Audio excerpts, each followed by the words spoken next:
Menteri Keuangan Purbaya Yudi Sadewa buka suara terkait pemanggilan mantan Direktur Jenderal Pajak Kemenkyu berinisial SU oleh Kejaksaan Agung. SU dipanggil sebagai saksi dalam penyidikan kasus dugaan manipulasi kewajiban pajak perusahaan pada periode 2016-2020. Dijumpai di kantor Kemenko Perekonomian Jakarta, Purbaya menyatakan proses hukum perlu dibiarkan berjalan sepenuhnya agar dapat dibuktikan apakah memang terjadi penyalahgunaan. Purbaya pun menyampaikan tanggapan lainnya termasuk mengenai kemungkinan kasus yang berkaitan dengan taks amnesti dapat masuk pada kategori kasus pidana.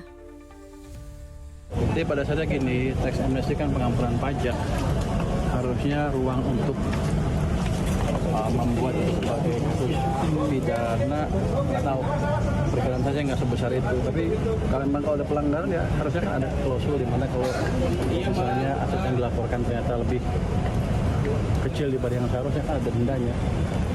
Saya pikir itu aja yang dikejar.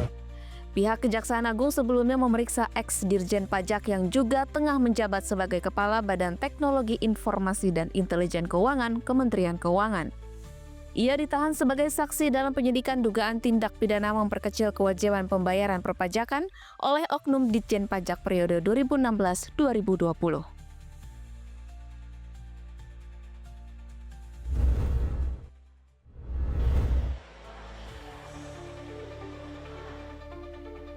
Pemerintah menyiapkan sejumlah diskon moda transportasi dalam menyambut masa libur Natal 2025 dan Tahun Baru 2026.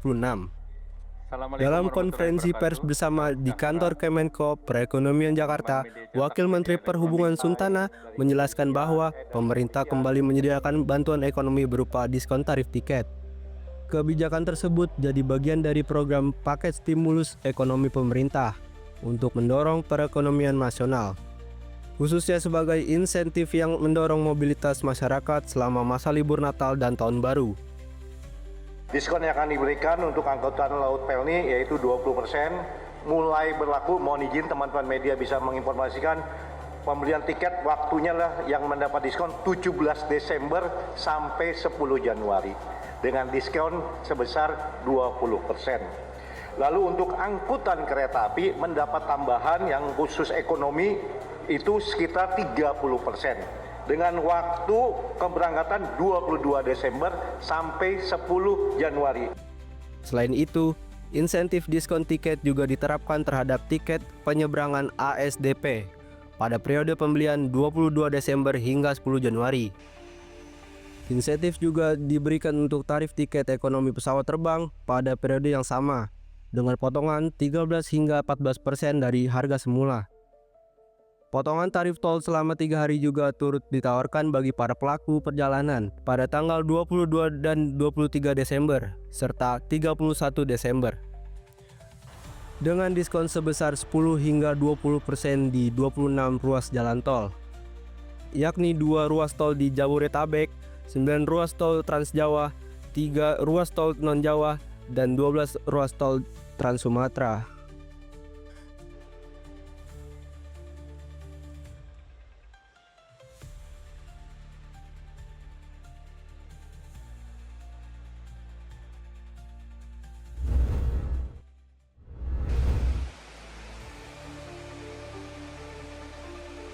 Badan Nasional Penanggulangan Bencana atau BNPB melakukan penanganan darurat di 4 wilayah di Sumatera Utara yang tengah terdampak banjir dan longsor.